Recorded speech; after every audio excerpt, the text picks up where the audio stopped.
2017년 트리플 나인이 두바이의 뜨거운 모래바람 속으로 당당히 걸어 들어가던 그 순간, 그것은 한 마리 말의 도전이 아니라 식민지 흙바닥에서 시작한 변방의 경마가 마침내 세계의 문을 두드린 역사적인 장면이었습니다.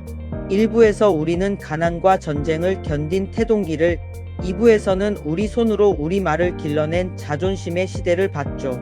그리고 이제 3부, 한국 경마는 좁은 우리나라를 넘어 드디어 세계로 나아갑니다. 돌이켜보면 한국 경마의 100년은 우리 현대사를 꼭 닮았어요. 아무것도 없던 나라가 맨손으로 일어나 마침내 세계와 어깨를 나란히 한 바로 그 이야기 말입니다. 자, 대망의 마지막 장을 시작합니다. 한국 경마가 세계로 나아간 첫 번째 결정적 사건은 2016년에 일어납니다. 세계 경마를 총괄하는 국제기구가 한국을 한 단계 위 등급으로 올려준 거예요. 이걸 파트의 승격이라고 부릅니다. 쉽게 설명해 볼게요. 세계 경마 국가들은 수준에 따라 등급이 나뉘는데, 축구로 치면 미국과 영국, 일본, 홍콩 같은 경마 선진국이 1부 리그라면 한국이 마침내 그 바로 아래 2부 리그로 올라선 겁니다. 그전까지 한국은 경마 변방국 취급을 받았어요. 우리가 세운 경주 기록은 국제적으로 잘 인정받지도 못했죠. 그런데 이제 세계가 한국 경마의 수준을 공식적으로 인정하기 시작한 겁니다. 우리 경주마와 우리 기록이 비로소 세계 무대에서 명함을 내밀 수 있게 된 거예요. 물론 이건 하루아침에 된 일이 아니었어요. 2000년대부터 한국은 끈질기게 세계의 문을 두드렸습니다. 2013년엔 경마 강국 일본과 경주마를 맞바꿔 겨루는 교류 경기를 처음 열었고, 2014년엔 아시아의 말들을 한국에 초청하는 대회를 시작하면서 우리 경마 중계 화면을 해외에 처음으로 수출하기도 했죠. 한 걸음 한 걸음 세계와 부딪히며 실력과 신뢰를 차곡차곡 쌓아간 끝에 마침내 승격이라는 결실을 맺은 겁니다. 변방에서 중심으로 그 긴 여정의 첫 관문을 통과한 거죠. 이런 도약의 밑바탕에는 보이지 않는 노력이 있었어요. 한국 마사회는 호주와 두바이처럼 경마가 발달한 나라에서 잔뼈가 굵은 외국인 조교사와 기수, 그리고 경주를 공정하게 판정하는 외국인 심판까지 적극적으로 데려오며 우리 경마의 체질을 국제 수준으로 바꿔나갔습니다. 특히 2005년 문을 연 부산경남경마공원은 아예 국제 수준의 롤모델 경마장을 목표로 삼아 한국 경마의 국제화를 앞장서 이끌었죠. 안에서 실력을 키우고 밖으로 문을 활짝 연 겁니다. 그리고 승격과 같은 해 2016년 9월 한국은 아주 야심찬 일을 벌입니다. 처음으로 전 세계의 말들을 우리 경마장에 초대하는 국제대회를 만든 거예요. 이름하여 코리아컵, 그리고 코리아 스프린트. 사람들은 이걸 경마 월드컵이라고 불렀습니다. 축구 팬들이 4년에 한 번 월드컵에 열광하듯 이제 경마 팬들도 우리 안방에서 세계 최고의 말들이 격돌하는 모습을 두 눈으로 볼 수 있게 된 거죠. 한국이 그저 세계에 도전하러 나가는 나라를 넘어 세계를 우리 집으로 초대하는 나라가 된 순간이었습니다. 사실 안방에서 세계 대회를 연다는 건 생각보다 훨씬 큰 의미가 있어요. 세계 정상급 말들이 우리 트랙을 밟으면 우리 말들은 가만히 있어도 세계 최고와 겨루며 배우게 되거든요. 굳이 비행기를 타고 멀리 나가지 않아도 세계가 우리에게 찾아오는 시대가 열린 겁니다. 물론 처음 몇 년은 쉽지 않았어요. 노련한 일본과 홍콩의 말들이 우리 안방에 차려진 트로피를 번번이 가져갔거든요. 분하지만 어쩌겠어요. 아직 실력 차이가 분명히 있었으니까요. 하지만 2019년 마침내 사고가 터집니다. 문학치프라는 우리말이 코리아컵에서 한국말로는 처음으로 우승을 차지한 거예요. 우리가 만든 세계대회에서 우리말이 정상에 우뚝 선 겁니다. 그 사이 코리아컵의 위상도 쑥쑥 올라 2021년엔 국제공인 등급까지 받았고, 2024년에는 이 대회 우승마가 세계적인 대회 브리더스컵으로 곧장 직행할 수 있는 길까지 열렸습니다. 우리가 맨손으로 만든 대회가 이제 세계 경마 지도 위에 또렷한 한 점으로 당당히 자리 잡은 거죠. 하지만 세계로 가는 길이 처음부터 순탄했던 건 절대 아니었어요. 오히려 그 시작은 처참했습니다. 2008년 한국은 처음으로 미국에 말을 보냈는데 3번 뛰어 3번 다 졌어요. 이듬해 보낸 국내 최강의 암말 백파도 미국에선 거의 꼴찌로 쳐졌습니다. 우리나라 최고의 말과 세계 최고의 말 사이의 실력 차이가 결승선에서 무려 70m나 벌어졌어요. 같은 경주를 뛰는데 70m라니 그야말로 까마득한 격차였죠. 그런데 신기하게도 사람들은 이 뼈아픈 실패를 위대한 실패라고 불렀습니다. 세계의 벽이 얼마나 높은지 두 눈으로 똑똑히 확인하고 나니 오히려 막연한 두려움이 사라지고 한번 제대로 부딪혀 보자는 오기가 생겼거든요. 사실 이 도전에는 어마어마한 돈과 시간이 들어갑니다. 말 한 마리를 비행기에 태워 지구 반대편으로 보내고 낯선 기후와 물에 적응시키는 것만 해도 보통 일이 아니거든요. 그럼에도 한국 경마가 자꾸만 세계의 문을 두드린 건 우물 안에 머물러서는 결코 클 수 없다는 걸 뼈저리게 깨달았기 때문입니다. 그 오기가 다음 세대의 더 큰 도전으로 이어집니다. 그 도전의 선봉에 선 말이 돌콩입니다. 강하고 야무지게 자라라는 뜻의 이름을 가진 이 말은 2019년 오직 실력만으로 두바이 월드컵 결승 무대에 오릅니다. 우리나라 경마 역사상 처음 있는 일이었어요. 그것도 그냥 참가에 그치지 않았습니다. 준결승에서 전년도 세계 챔피언을 상대로 코앞까지 따라붙는 60cm 차이의 손에 땀을 쥐는 접전 끝에 3위를 차지하며 전 세계 경마계를 깜짝 놀라게 했죠. 불과 10여 년 전 70m나 뒤처지던 나라의 말이 이제 세계 정상급과 코끝을 다투게 된 겁니다. 그런데 돌콩의 이야기는 끝내 우리를 울립니다.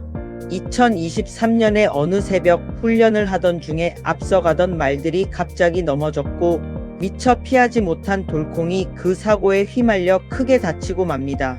그리고 끝내 세상을 떠났어요.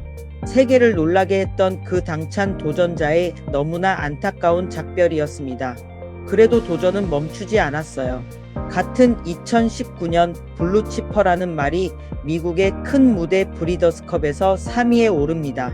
브리더스컵은 두바이 월드컵과 더불어 전 세계 최강의 말들이 모이는 또 하나의 큰 대회예요.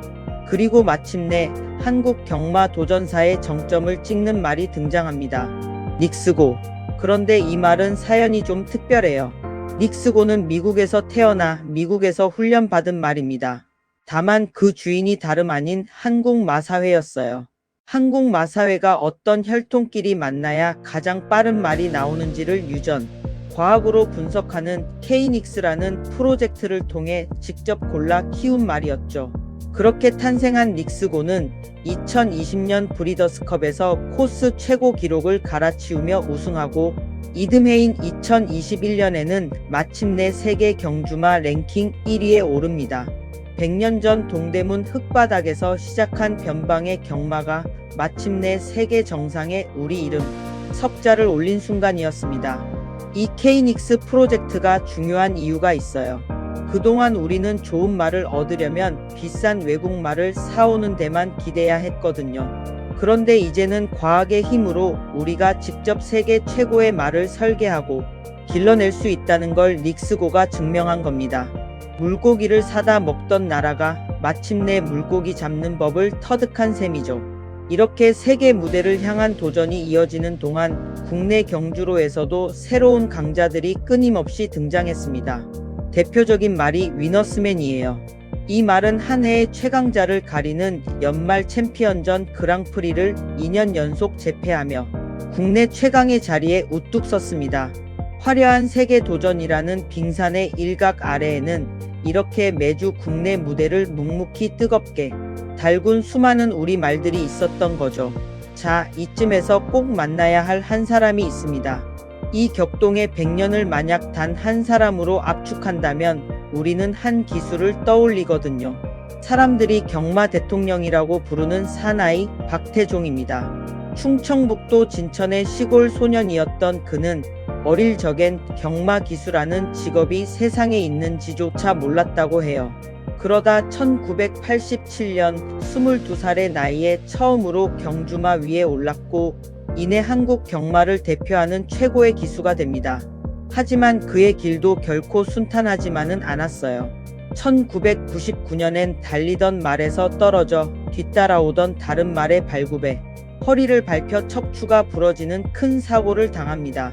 얼마나 위중했던지 그가 죽었다는 소문이 쫙 퍼져서 팬들이 장례식장으로 달려갔다가 영정 사진이 없는 걸 보고는 그제야 살아 계시는구나 하며 가슴을 쓸어내렸다는 일화까지 있을 정도였죠. 그런데 이 사람 몸이 좀 낫자 또다시 말을 타고 싶어졌다고 합니다. 기수가 그냥 천직이었던 거예요. 그의 자기 관리는 혀를 내두를 정도였습니다. 쉬는 날에도 정해진 시간에 운동하고 정해진 시간에 잠드는 규칙적인 생활을 어찌나 철저하게 지켰는지 동료들은 그를 철학자 칸트라는 별명으로 부를 정도였죠.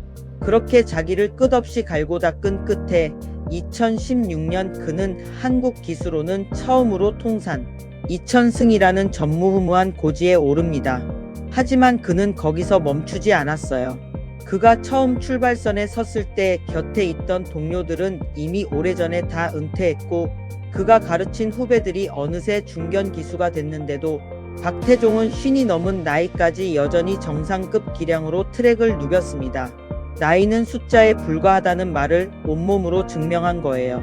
그렇게 그는 한국 경마 최초의 1000승과 2000승, 1만 번의 기승, 그리고 가장 큰 경기인 대상 경주 48회 우승까지 모든 기록을 손수 써 내려갑니다. 그리고 마침내 안장을 내려놓을 때가 옵니다. 2025년 12월 21일 레츠런파크 서울. 박태종은 이날 미라클 삭스라는 말에 올라 38년 인생의 마지막 질주를 펼쳤어요. 통산 16,014번 출발선에 서서 2,249번을 이긴 한국 경마 역사상 그 누구도 넘볼 수 없는 불멸의 기록과 함께였죠.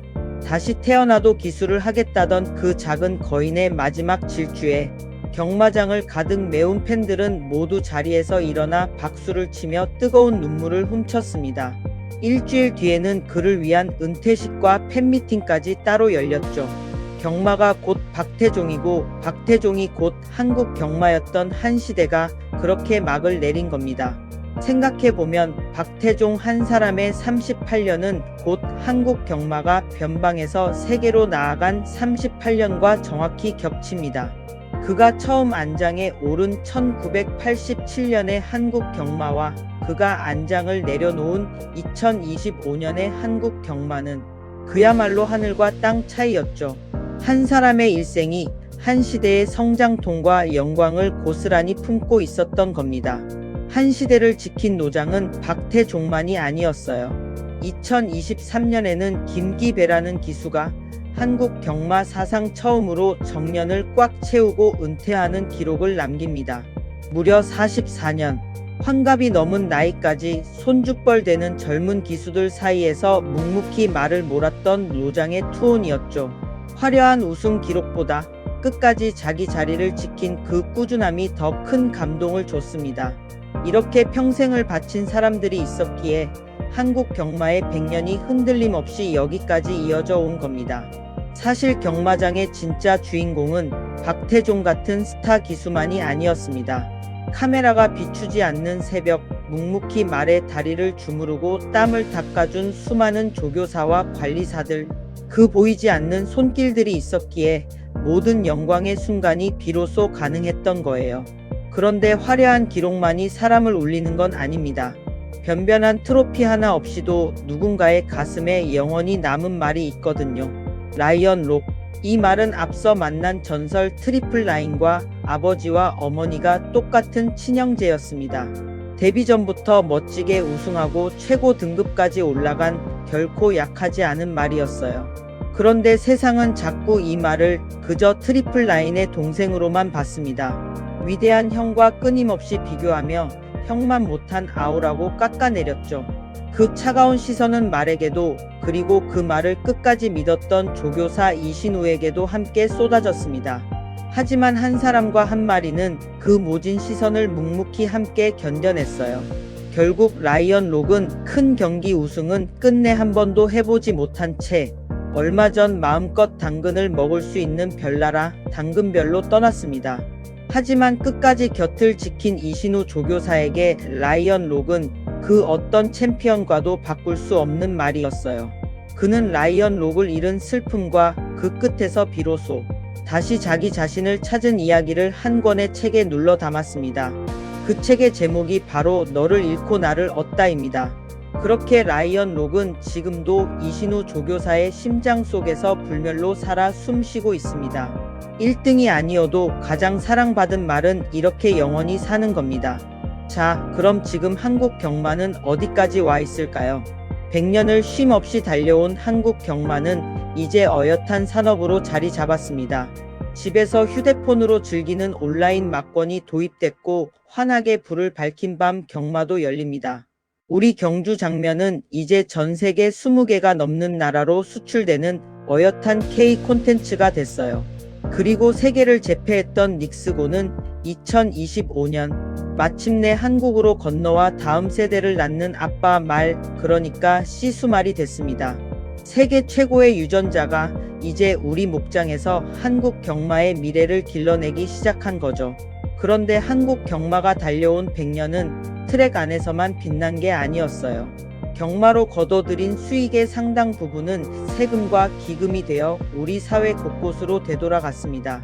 농어촌을 돕고 축산업을 키우고 소외된 이웃을 보살피는 데 쓰였죠. 또 말 한 마리가 달리는 그 짧은 순간 뒤에는 그 말을 기르고 돌보고 실어 나르고 치료하는 수많은 사람들의 땀과 일자리가 달려 있습니다. 경마는 그렇게 눈에 보이지 않는 곳에서도 묵묵히 제 몫을 해온 셈입니다. 하지만 이 화려함 뒤에는 우리가 꼭 풀어야 할 숙제도 분명히 있습니다. 무엇보다 경마를 그저 도박으로만 보는 차가운 시선이 아직도 깊습니다. 경마장을 직접 찾는 사람도 예전 같지 않고요. 그리고 가장 무거운 숙제, 평생을 달려준 말들이 은퇴한 뒤에 어떻게 살아가야 하는가 하는 문제입니다. 한때 박수받던 영웅이 트랙을 떠난 뒤 쓸쓸히 잊히거나 버려지지 않도록 끝까지 책임지는 일, 이건 이제 막 첫걸음을 뗀 단계예요. 또 새벽마다 말을 돌보고 길러낼 다음 세대의 사람들을 키워내는 것도 결코 가벼운 과제가 아닙니다.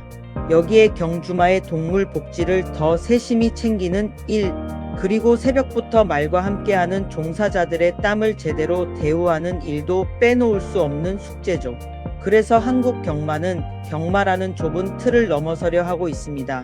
사실 우리나라는 2011년 세계 최초로 말 하나만을 위한 법, 말산업 육성법이라는 걸 만든 나라예요. 말을 단지 경주에만 쓰는 게 아니라 누구나 즐기는 승마 레저로, 또 몸과 마음이 아픈 이들을 보듬는 재활 승마로 넓혀가자는 겁니다. 실제로 그 효과는 눈에 보여요. 법이 만들어지던 2011년에 2만 5천 명이던 정기 승마 인구가 10여 년 만에 6만 명을 훌쩍 넘어섰으니까요. 승마는 이제 일부의 취미가 아니라 아이들의 정서를 키우고 어른들의 지친 몸과 마음을 치유하는 국민 레저로 자리 잡아가고 있어요. 말 한 마리가 한적한 농촌에 새로운 일자리와 관광객을 불러오기도 하고요. 그리고 2022년부터는 은퇴한 경주마를 끝까지 돌보는 일이 마사회의 공식 임무로 정해졌습니다. 한 시대를 달려준 말들이 트랙을 떠난 뒤에도 존중받으며 살아갈 수 있도록 말이죠. 더 빨리 달리는 말을 만드는 것을 넘어 함께 달려준 말들과 끝까지 함께 가는 것, 그것이 바로 한국 경마가 향하는 다음 100년의 길입니다. 자, 이제 우리가 맨 처음 던졌던 그 질문으로 돌아가 볼까요? 말은 왜 달릴까요? 긴 이야기를 함께 달려온 지금은 어렴풋이 알 것 같습니다. 누나의 다리를 위해 사랑하는 말을 떠나보낸 한 소년의 마음 때문에, 큰 경기 전날 마구간에서 말과 함께 잠든 조교사의 정성 때문에, 단 한 번도 못 이긴 꼴찌말을 끝까지 사랑한 마주의 마음 때문에, 다시 태어나도 기술을 하겠다던 한 사람의 천직 때문에, 그리고 트로피 하나 없이 떠난 말을 끝내 가슴에 품은 누군가의 그리움 때문에, 말은 그렇게 사람의 가장 좋은 마음을 등에 싣고 100년을 달려온 겁니다. 가장 많이 이긴 말이 아니라 가장 많이 사랑받은 말이 끝내 영원히 남는다는 것.